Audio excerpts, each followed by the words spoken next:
Hi, I'm Jessica. And I'm Tracy. And this is She's on Top, the place where we celebrate and elevate women. And this is our series called The New Normal. And today we're super excited to have Jeni B. Hey, Jeni.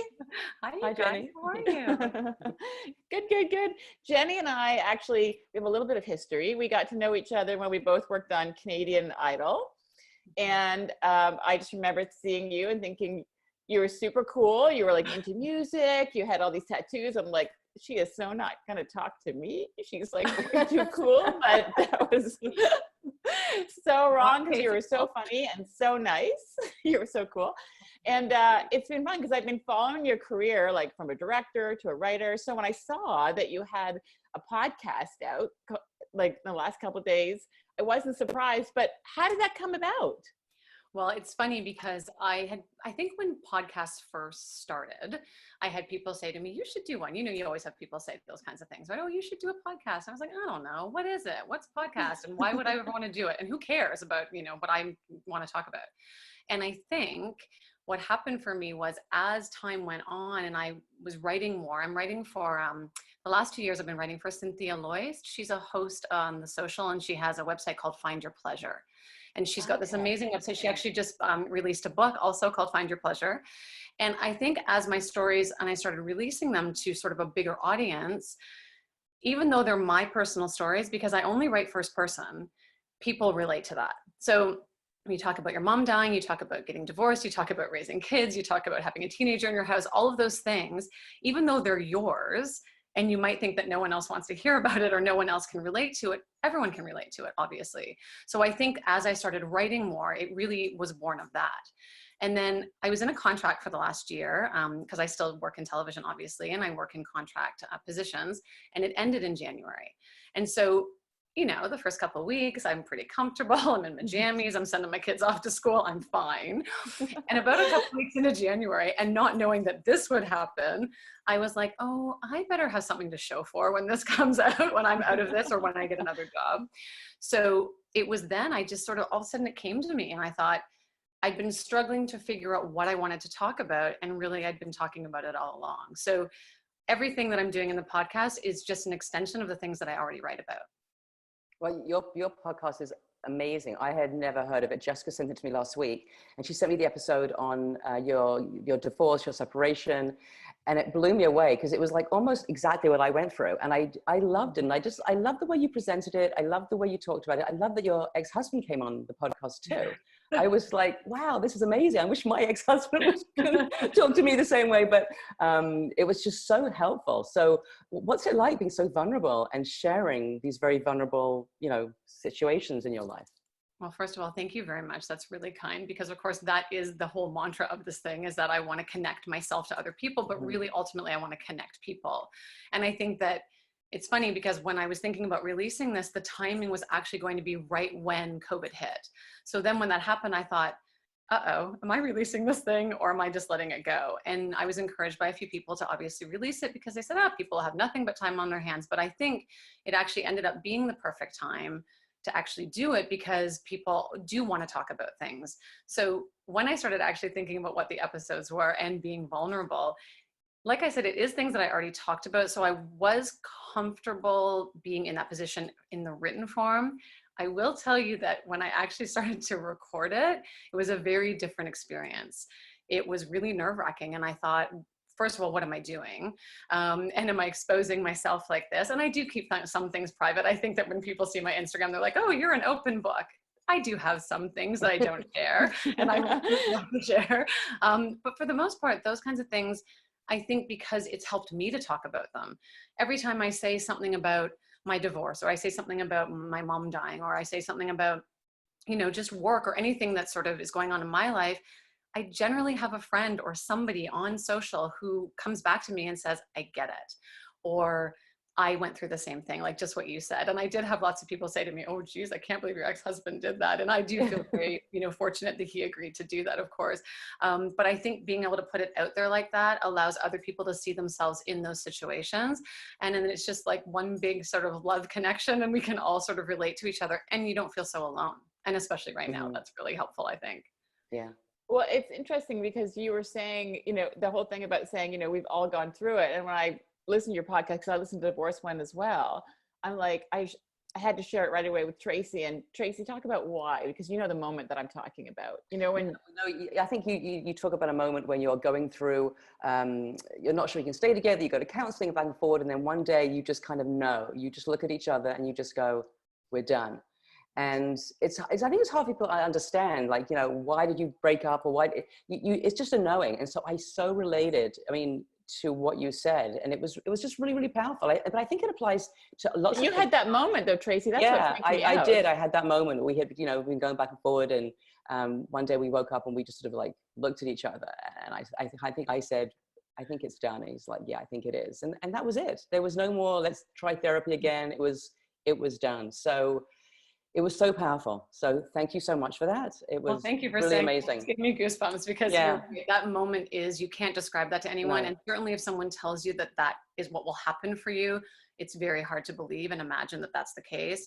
But it is true. It just sort of happens, you know, in that moment. And there's something really almost relieving about it. Like I said, I feel like we were super sad, but then there was this pressure and this weight that came off of us, and we knew that that was the next step forward. So yeah, being able to have other people relate to that is pretty special. Yeah, I actually had one friend who said to me about a year before we separated, "You'll know." And I'm like, "What do you mean? You know, you've got kids, you've got all these things." But it's true, you do just know. So it was beautiful. Thank you for sharing that. Thank you very much for listening. Yeah. And you were saying you were nervous with the podcast. So how do you, it feels very rhythmic and stream of consciousness. You've got a beautiful voice. I know you do voiceover work. I was like, well, if this doesn't work out, she can probably do phone sex or something, because it's like this like buttery kind of voice. But do you like write a script? Like, how do you do that so you don't do what we, Trace and I do in the middle, which is go, what were we talking about? I know. And some people are so good at that. I have a girlfriend who also started a podcast about a year ago, and she's wonderful at that. She can just keep the conversation flowing. And it's funny because we met on Canadian Idol, of course, but my whole career has been mostly interviewing people. I started out interviewing bands, and then of course went to Canadian Idol. And when you're in television, you do that. That's part of your job if you're going to be out in field direct. But for some reason, I think when I started this, and the thought of that and the thought of having interviews, it didn't sit with me. And I think that's why it took me so long to actually do the podcast. So then when I sort of came up with this idea of how I wanted it to happen and how I wanted it to sound, writing it out was a natural thing for me. So it does take more time, of course. I'm not just throwing on a mic and having a conversation with somebody, but writing it out and having my thoughts down and all the things that I want to say and all the things that I've experienced in the thing that I'm talking about has been super helpful. There's another podcast called Terrible Thanks for Asking. I don't know if you've heard of it. She's amazing. She's been doing a podcast for quite some time. And she does a few of her episodes in this style. So I call it monologue style. And then I always get people to weigh in at the end. So in other episodes, it wouldn't just be one person. I mean, in this case, obviously it was my ex-husband, and that made the most sense. But in other episodes, I'll string them together like voice notes. So you're getting a little bit of, you know, you're getting more conversation from other people, and you're hearing other and different stories from other people. So on any given episode, you might hear from 5, 6, 7 different people.